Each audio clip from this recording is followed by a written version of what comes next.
Ragazzi, è ufficialmente iniziata la stagione dei peperoni e noi iniziamo ufficialmente a cucinarli.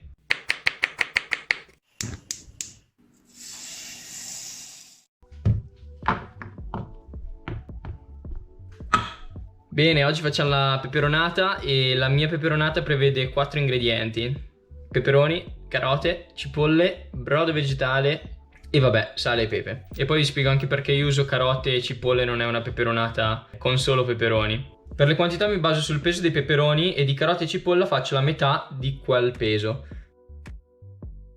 Il motivo per cui uso carote e cipolla, che vabbè, la cipolla si usa nelle peperonate normali, le carote sono gli ingredienti che di solito non si usa. Io uso entrambe perché danno più dolcezza alla peperonata e quindi mi piace di più. In ogni caso, fidatevi, provatela così e poi mi direte se come combinazione ci sta o preferite senza carote. Come brodo, regolatevi un po' occhio, io vi consiglio un bicchiere. Iniziamo. Cipolla. Voilà. Qui c'è dell'editing going on. La mettiamo da parte. Carote.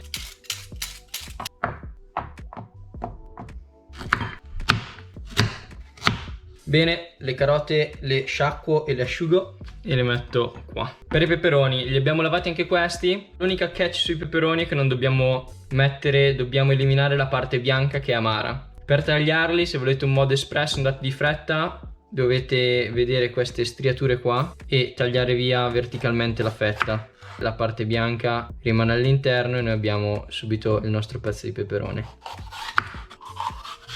Però come vedete ce ne rimane attaccato un po'. Per ridurre gli sprechi io lo taglio a metà, elimino la parte interna. Tolte queste parti bianche mi assicuro di togliere queste.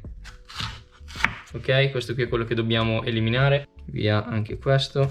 E questa versione della peperonata ha dei tempi di cottura un po' lunghi. Se la volete buona dovete aspettare. Non è un grosso problema però, perché mentre la fate potete cucinare qualcos'altro. Potete fare il pollo al forno, potete fare la carne macinata, potete, non so, fare allenamento. La mettete su e ve ne dimenticate per una quarantina di minuti, insomma. Seconda ragione per cui conviene utilizzare le carote è perché risparmiate sui peperoni. Ora non mi ricordo il prezzo di peperoni in Italia, ma qui in America un peperone costa tanto quanto un pacco di pasta, quindi ok. Io adesso i miei peperoni li faccio a striscioline. Ah, una cosa che mi sono dimenticato di dirvi: ho scelto peperoni rossi perché sono un po' più dolci dei peperoni verdi, quindi mi piacciono di più. E se vogliamo aggiungerci una terza ragione al perché usare le carote, è perché se fate fatica a digerire i peperoni, in questo modo la peperonata è più digeribile.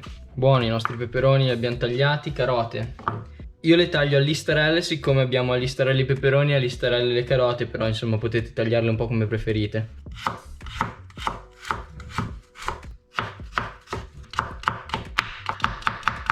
Io sto quasi sudando.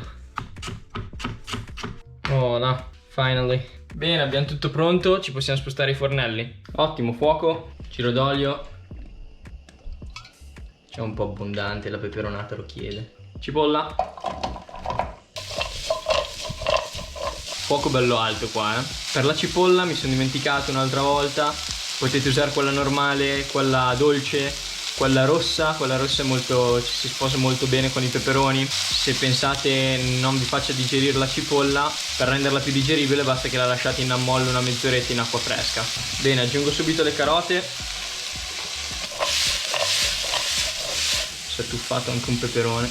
Prima rosoliamo le verdure e poi dopo le saliamo. Ottimo, quando vediamo che stanno iniziando a rosolare buttiamo anche i peperoni. Qui ci viene fuori una peperonata coi fiocchi, già lo sento. Sapete cosa vi dico? Io intanto qua mi inizio a fare la carne macinata. E poi intanto che aspetto faccio pure allenamento. Così le facciamo tutte oggi. Ok, volendo potreste già salarlo qua. Io lo lascio rosolare ancora perché mi piace il sapore che gli dà un po' di sbruciacchiato alle verdure. Come vedete qualche verdura inizia già a sbruciacchiarsi, quindi aggiungo il sale.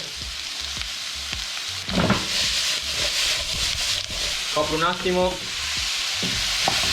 Fantastico, arrivato a questo punto, quando vedo che le verdure iniziano un po' a colorarsi, anche i peperoni si iniziano a sentire un po' i profumi, aggiungo il brodo, copro e lo lascio andare per 40 minuti. Potete lasciarlo andare a oltranza, più lo lasciate andare più secondo me è buono. Non troppo ovviamente, altrimenti si sfalda del tutto. Comunque tempo ideale diciamo un'oretta, minimo 40 minuti. Abbasso il fuoco e ci vediamo fra 40 minuti.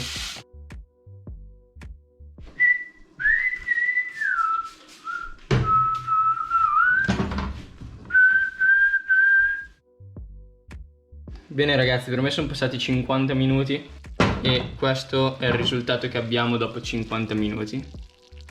Secondo me molto bene. Ora assaggiamo. Come vedete c'è ancora del liquido, non si sono asciugati. A me onestamente piace così perché mi piace pucciare. Però se lo volete più ridotto semplicemente lo tenete su di più. Ci metto ancora un pizzico di sale proprio.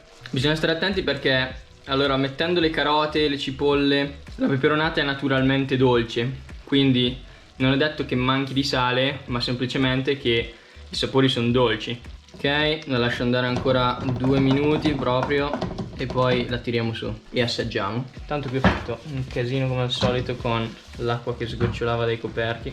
Vabbè, voilà, andiamo ad assaggiare. Prova dell'assaggio rigorosamente col pane. Allora, prima di tutto vi faccio vedere che le carote sono perfettamente cotte, vedete? Sono morbidissime. Peperoni idem. Ok, quindi tutto della stessa consistenza più o meno. Pane.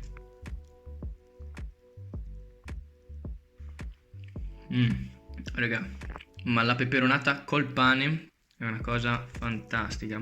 Boh, secondo me ne vale davvero la pena.